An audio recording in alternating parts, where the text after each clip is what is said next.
Hello, everybody, and welcome. And welcome to the Leadership Exchange, where we have candid conversations with forward thinking business leaders who are shaping the future of business. My name's Jason Zickman. I'm the president and CEO of the Alternative Board, and I'm really excited to be with you today. I got this great individual that I'm going to be interviewing today, and I hope that you enjoy it very much. Today, we're diving into a topic that can feel very complex. But it is also quickly becoming a really essential type of part of business that we should all be paying attention to. It's called decentralized finance, or DeFi, as folks call it. Our guest today is Matt Montellione. Is it Montellione or Montellione? Montellione, you got it right the first It is time. Yep. Montellione. Okay. And Matt is the founder of Blockchain Boardroo, a consulting firm helping business leaders navigate the world of crypto and DeFi, or decentralized finance, to unlock smarter ways to manage our capital, protect our assets, and prepare for the future of finance. Matt really does bring a unique perspective today, which I'm looking forward to digging into. He started his career in digital marketing and lead generation before making the leap into this crypto world. He's passionate about helping leaders cut through the noise and understand how these tools can actually work in the real business that we're all operating in. I'm pretty excited about it because I know that this is an area that I'm very interested in, but don't know a whole ton about. So, Matt, welcome to the podcast, and thank you for taking the time to be with us. Hey, thanks for having me, Jason. Really excited. Looking forward to it. You know, I really enjoyed the conversation with you yesterday. I spent a lot of time thinking about what we chatted about, and I got even more and more excited. So I'm really looking forward to the audience hearing what's on your mind. But let's start from the beginning, if you don't mind. You started in digital marketing as well as lead generation, and then you shifted your focus into crypto or decentralized finance. Why? What was it that made you pivot from helping business owners grow through marketing to actually help them think about how to manage their money and get engaged in crypto? I mean, it's a big change. So I'm just curious, what was the reasons behind it? If you don't mind sharing that. Yeah. Happy to dive into that. So I think it all kind of goes back to the type of person that I've become over the years. I'm always trying to being obsessed with what's next, trying to look to the future and trying to predict the trends that are coming, right? Like Wayne Gretzky, you got to skate to where the puck's going type of thing. Right. So when I started the business, my first business about 14 years ago, digital marketing firm, right? I was literally selling door to door to mom and pop shops, trying to sell them little website packages. And quickly I realized I had to figure out how to generate better leads online if I wanted to go up market. So I just spent all my time, energy, and money. When I get into something, I get like overly obsessed. And I just kind of figured out how to do it over the next year or so and was able to build the agency pretty substantially. And then realized I didn't really enjoy that so much. Because the scope creep is crazy and these custom development projects. So I was passionate about the lead gen side of things. I love helping business owners grow their business in one way or another. So I went down that rabbit hole and we transitioned about 9 years ago to fully lead gen. And it wasn't too long after that, right around the same time, 2017, I first learned about crypto, right? Like many people, 2017, I think we all sort of heard about it for the first time. Right, all of a sudden, Bitcoin's going at 19,000. Fortunately, I was in a little bit earlier than that. But like many people, I thought I missed the boat. Right, I saw Bitcoin hit $2,000, and I was like, it was $300 like a few months ago. Forget it. It's over. What should I buy now? Maybe there's a secondary Bitcoin. This is when I didn't know anything. So I bought things like Ethereum and XRP, which are still things today. Unfortunately, I bought some stuff that went to zero, of course, like everybody else. Yep. But I just started getting so interested and so passionate about it. But it wasn't until around 2019, 2020 that I had some like really life-changing events, and as society did too, right? As we hit COVID, that I got deeper into like what is money and the economic energy that money really is. And I saw it in a different way. So I went down that rabbit hole, and now I became really passionate about helping business owners and leaders understand that as well. Yeah, it's great, and I could totally see how that evolution. And when we talked yesterday, you also mentioned that you're a little concerned with your current business about AI, and that this is almost like a hedge because this is the future, and maybe what you're doing with AI is making the marketing or the lead generation a bit more sketchy for you, at least in your eyes. Is that accurate? That's definitely accurate. I mean, I don't think anybody saw it coming in terms of the way AI is now from 5 years ago. If you would have told me that these tools exist today, I would not have believed you, like many people, maybe people that were like truly in the space. But as I've seen the evolution of AI, they're making my job and many jobs in the digital marketing space, accounting, legal, you name it, right, are becoming easier and easier to do. So if you project that forward, AI is growing exponentially. I know as humans, at least I have this challenge. I can't comprehend exponential growth, right? We're like linear. A tree grows like this, right? Things progress linearly. But in this world, it's exponential. So the model today, 6 months from now, could be 100 years worth of progress. And if you just extrapolate that, I'm like, I really need to skate to where the puck's going, like I said. And I think crypto is one of the fastest growing industries in the world. If you look at the adoption, it literally looks like the adoption of the early internet. Right? We all know what happened there. That's right. Everything seems to transform from like physical to digital over time. And I think I love it. that transition is massive. And he always typically brings more value because of like the network effect. Well, we're going to talk a little bit more about that, so I'm going to dig into this. But there used to be a television show that was "Are You Smarter Than a Fifth Grader?" I don't know if you remember that. Yeah. But the idea is that we've forgotten so many things we learned back in the day. But you see, crypto today is actually very different, right? It is a very confusing space. So now you speak about it all the time, but if you can speak to our audience as if we're all fifth graders, because we're in this world of crypto, so many of us just don't really understand it. So what would you say, and how could you explain this in some key terms that would make all of us understand it, regardless of how little or much we actually get been into the crypto space? Yeah, definitely. So you kind of have the two different pieces, right? You have crypto as a whole, and then you have Bitcoin. So Bitcoin was the original crypto, sort of that holy grail, right? Invented about 16 years ago by someone or a group of people that no one knows who they are, right? Satoshi Nakamoto, no one knows who that is. Wild that somebody or a group of people invented something that's worth trillions of dollars and no one knows who it is. No one's come forward anyway, or the people that have been disproven that they're the actual person. Oh. So I think that how do I explain it in a way that's super easy to understand? I like to think of it as like a bank in cyberspace, which you've probably heard before from other people. It's a global bank in cyberspace, not just a localized bank. And we take it for granted that we in America have access to banking infrastructure that we trust, right? If I go to Wells Fargo, they're going to have my money, right? They're going to give me the money. I don't have to worry about that. But in other countries, it's actually like 19% of the world's population is underbanked or unbanked. So they literally don't even have a safe way to store their economic energy, right? They're working, they're putting in their human capital, and they can't really store it anywhere that's safe. So Bitcoin gives that to everybody. Just like the internet gave information to everybody, this gives economic energy and the ability to store it in cyberspace to every single person on the planet. And I can dive in deeper to the mechanics, but hopefully from a high level, that's kind of a decent explanation, I hope. Yeah, no, it definitely is. So now, many of us as business owners, we've studied a little bit of the crypto space. Some of us are active in it. I'm a little active in it, and I mean a little. Quite frankly, I'm active in it in a way because I just thought I had to be in it just to be in it. I don't really even know what I'm doing it, but I am watching it go up a little bit, and so it's been pretty kind of cool in that regard. But most are so absorbed in leading their own business, they don't have time or haven't had the time, like myself, to really dig in and explore opportunities like this. So help me understand, because we're talking about this DeFi, right? Decentralized finance. So for leaders who are not immersed in this, how do you explain what DeFi is? And more importantly, why do you think this should matter to us as business owners and business leaders in this day and age?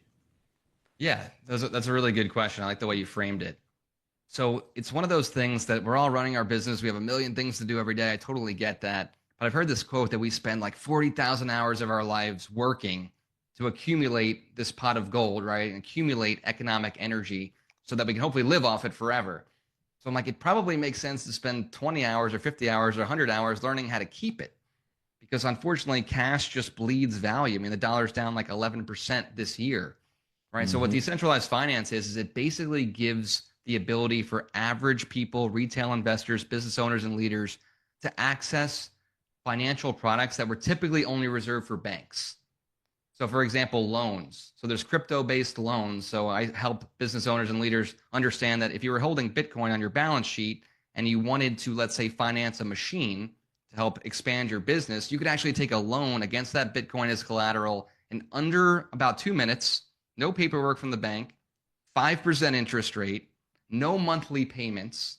Like, think about how long that would take if you were a traditional business and you had an opportunity, and how much paperwork you're going through, due diligence. The Bitcoin is the collateral, right? And it's instant. Now you have access to that capital in real time. You don't have to sell the Bitcoin and incur capital gains or anything, and you can It buy it. almost seems like impossible what you just said.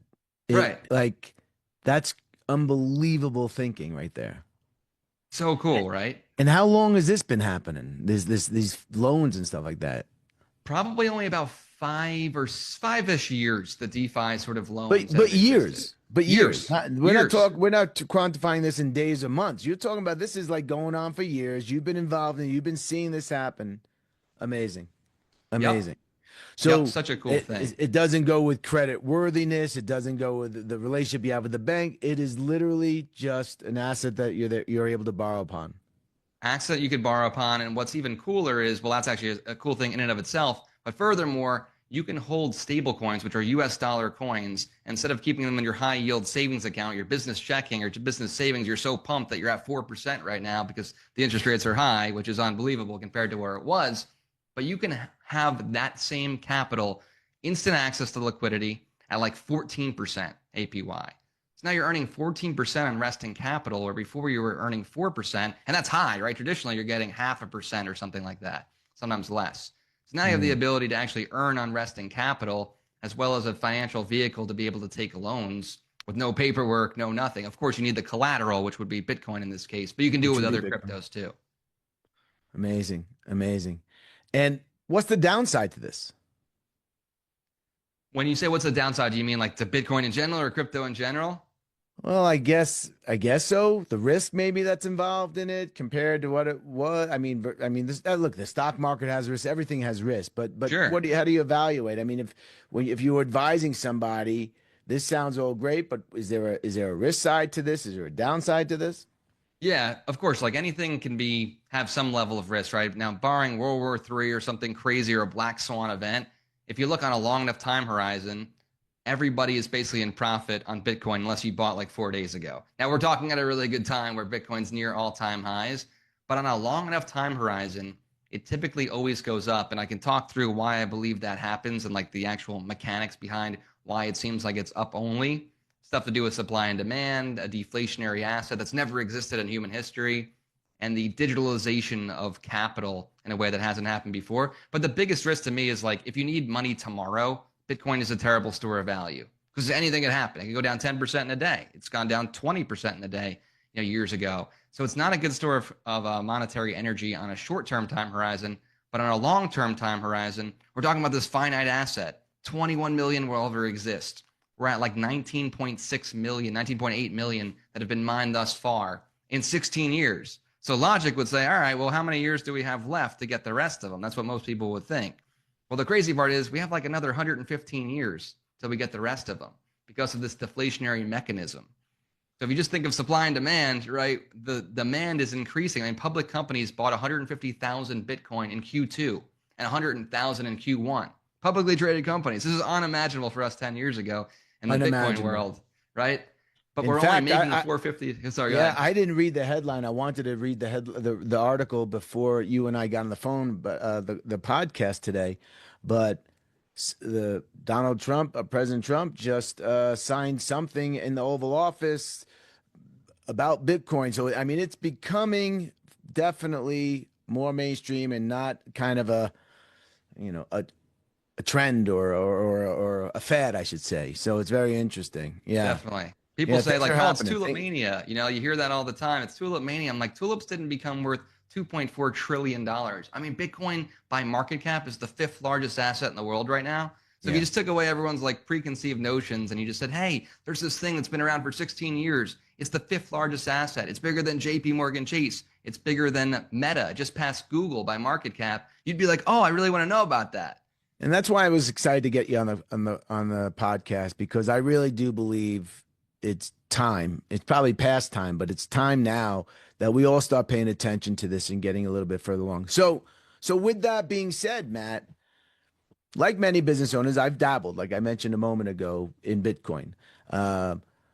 For folks that are now going to be open to it, the biggest challenge that I see, and when I speak to folks, is where do you start? I mean, how do you get involved? I mean, what are some of the most practical ways, in your opinion, that one can begin to explore and leverage crypto, DeFi tools, whatever it might be, and then start thinking about how they can start really using this and possibly restructure their financial systems. Yeah, I think one of the coolest things to do is there's a guy named Michael Saylor who started this company called MicroStrategy. It's now called Strategy. And they have this great story of how they were sitting on 500 million cash as a publicly traded company after COVID hit. And they realized that because of all the money printing, we were going to experience significant inflation, which we've all seen. So they had to decide what to do. They explored every avenue. This guy didn't even care about Bitcoin before and just went down strategically, logically, all the options. And it ended up really coming to the realization that this was the apex asset. This was his belief. I mean, mine too, but his, right? And since then, his company's gone from like a 1.8 billion market cap to like whatever it is now, hundreds of billions of dollar market cap, because he adopted this Bitcoin treasury strategy. And he's got a ton of free education on his website. If you go to michaelsaylor.com or just type in Michael Saylor, he's got course after course after course on Bitcoin. It's totally free, and why it has so many advantages over traditional finance. So that's a great place for people to start. Okay. What else would you recommend? Anything else? I mean, honestly, you have to sort out the bad from the good. That's part of the challenge in this space specifically, since it's new still technically. I know it's not really new, but you can get yourself in trouble by going on the internet and just searching around, and all of a sudden you're putting $1 million in some total scam, which we've seen happen time and time again. That's what gets the headlines. Right, that's where the headlines it's interesting because you said you dabbled in some that did very well and other things that you lost it, and so did I. I got caught up in a little bit of a wave of something, but Bitcoin seems to be the gold standard in staying, so it's interesting. No question. Yeah. So when you think about DeFi, decentralized finance, part of what you discovered are these DeFi loans. And these are loans that you're saying is based on your crypto assets rather than using traditional banks. Now, that can be a great way for some businesses to access capital because, the banks could be funky at different times depending on what's going on in the world. So access to capital is a very common challenge that business owners are seeing on a regular basis. So you mind spending a moment with us, and can you walk us through how the DeFi-based lending actually does work and how a business owner might use that in compared to a traditional bank? You mind sharing a little bit? Yeah, happy to walk through that. So just imagine you've accumulated, whether it's all at once or slowly over time, one full Bitcoin. And let's say this Bitcoin is worth at the time $200,000. You can borrow against it typically around a 70% loan to value, which is sort of like real estate. Oftentimes they'll get you 80%, 70% loan to value if you owned a piece of real estate.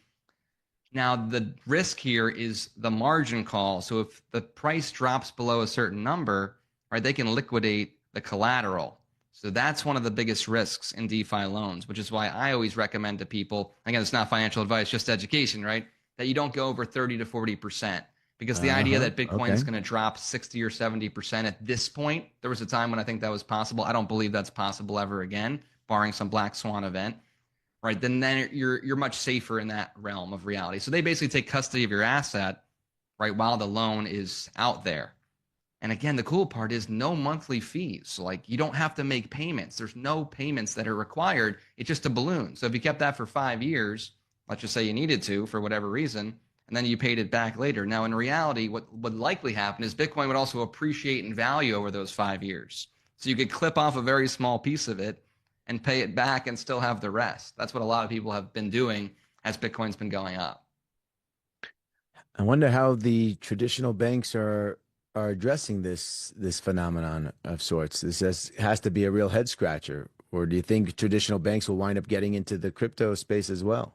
So they are. So what's so cool is now we're seeing the banks either because they have to or because they see a money-making opportunity. So now the rules have changed. The Fed just said that the centralized banks can now custody Bitcoin, which they're going to want to do because they're going to want to give you the loan, right? So they make the money. So of course they're going to have that. And then there's a lot of movement towards stable coins, which is probably the thing you just saw on the news, right? The stable coin bill just passed.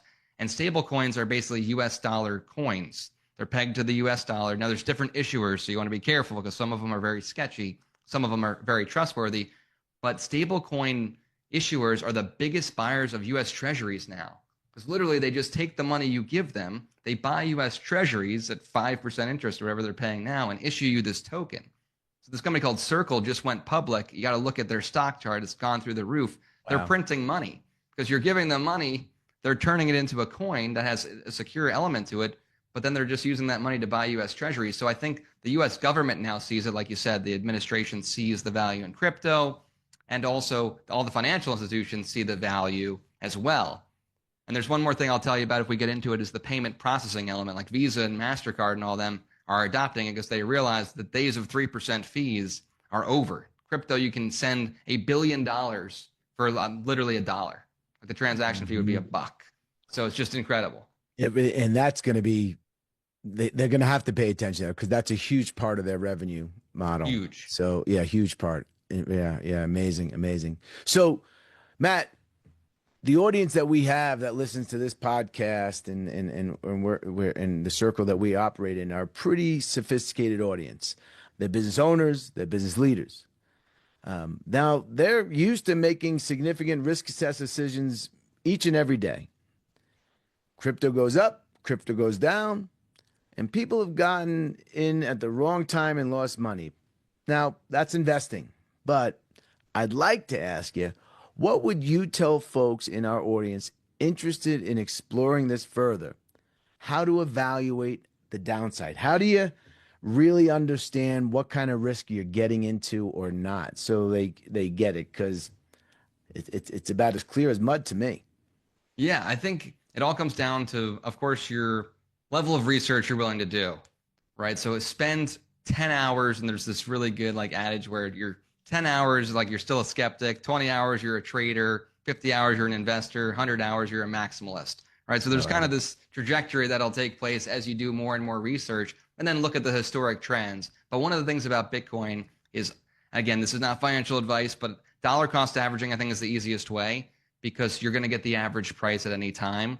And then also understanding that dips are part of the game. At least they have been historically. Now that could change. Now there's big players in the game, but they're part of the game. And now when Bitcoin dips, I actually get happy because I'm allowed to buy it at a discount, right? I'm like, you're giving me this opportunity, just like Warren Buffett made all his money right on these dips because he's like, this is an undervalued asset. I'm getting this at a better price. So if your time horizon is very, very long, right, you can see that there's a nothing but uptrend on Bitcoin. And the reason for that, I think, is a variety of different elements, but I would just say educate yourself as much as possible. Michael Saylor's got some great stuff. You can go to our website too if you want some free information, but Saylor's really got some great stuff.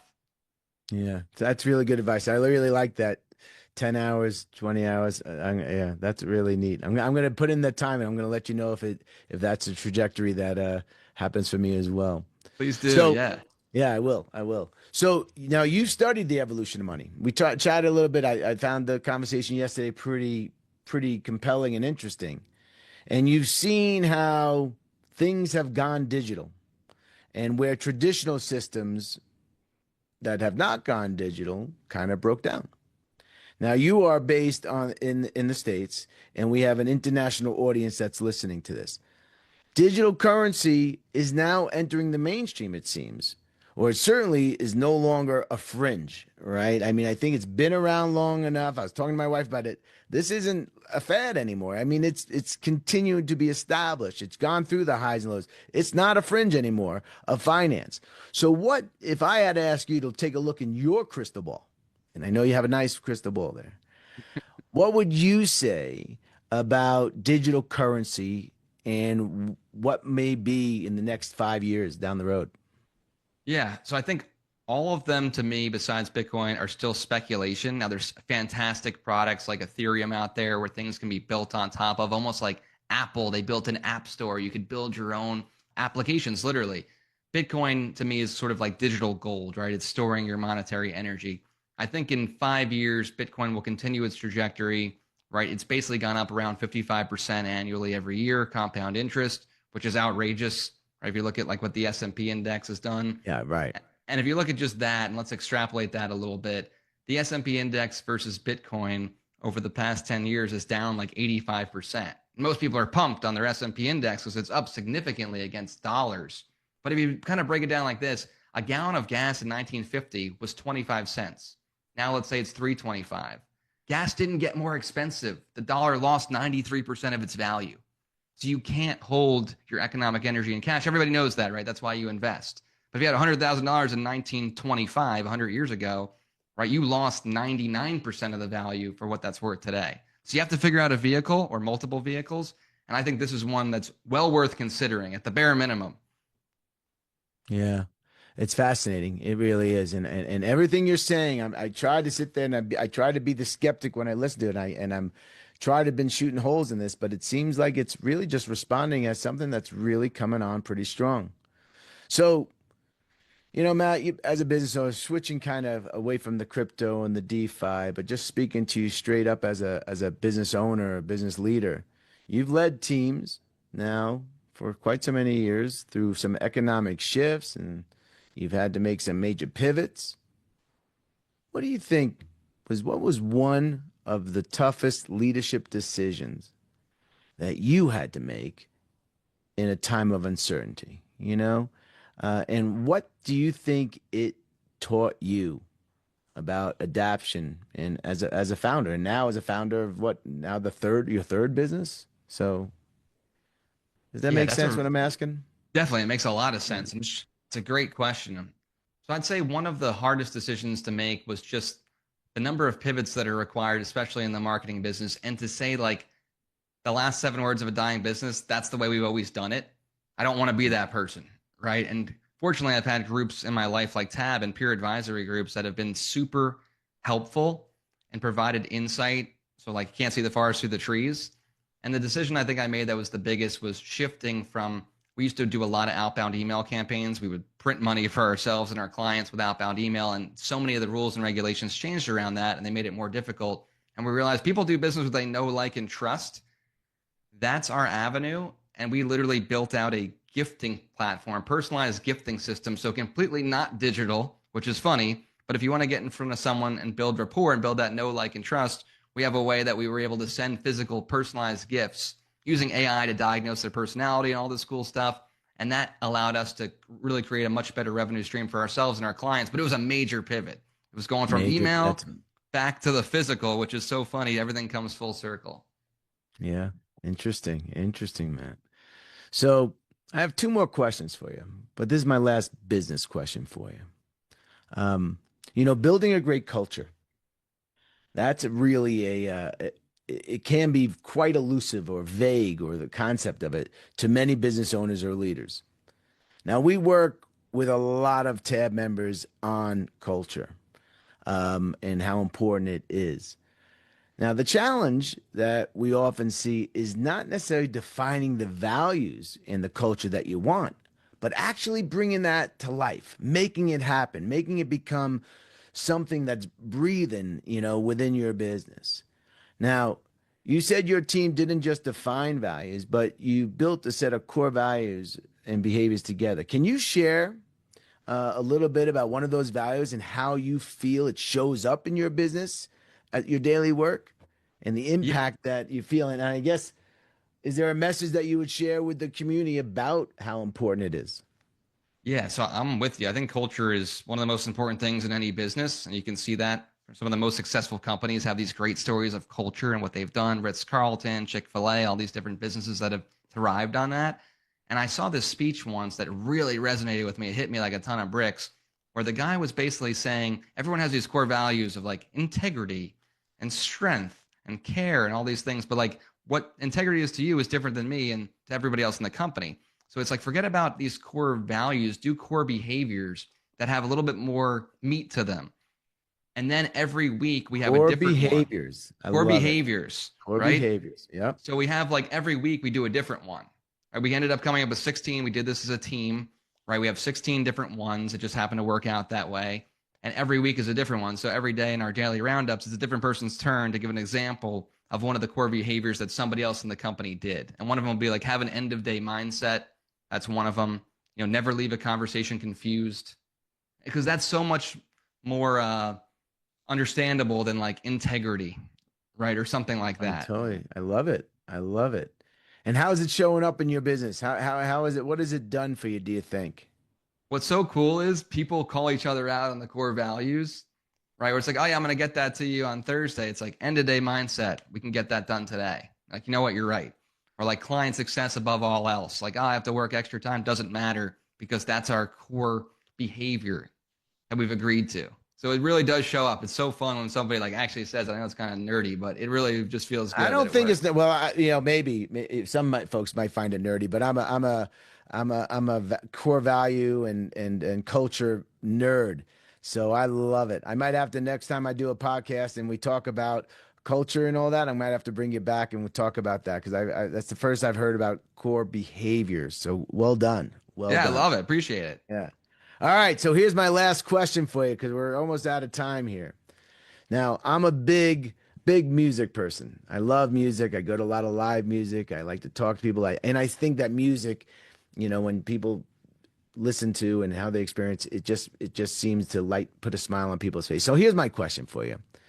Do you have your favorite musical experience that you've had or your first concert, something that would share a little bit about music in general in your life?